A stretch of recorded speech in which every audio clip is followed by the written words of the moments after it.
push the button. Written and illustrated by Bill Cotter. Hi, my name is Larry. Welcome to my book. There's only one rule. Don't push the button. Seriously, don't even think about it. It does look pretty nice, though. I wonder what would happen if we pushed it. No, we can't. We mustn't. Pickle. Psst.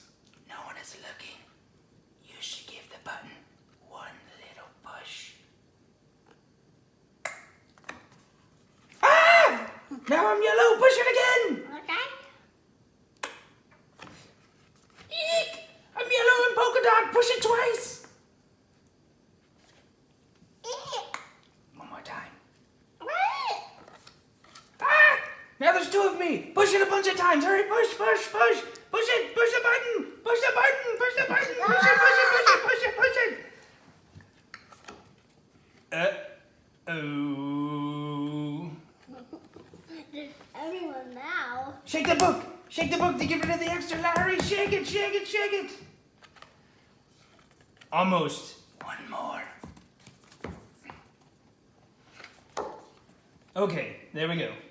It says here to scratch Larry's tummy to get him back to normal. That tickles. Okay, much better. Let's not push the button again. But that was kind of fun. Maybe just a couple more pushes. But Ah!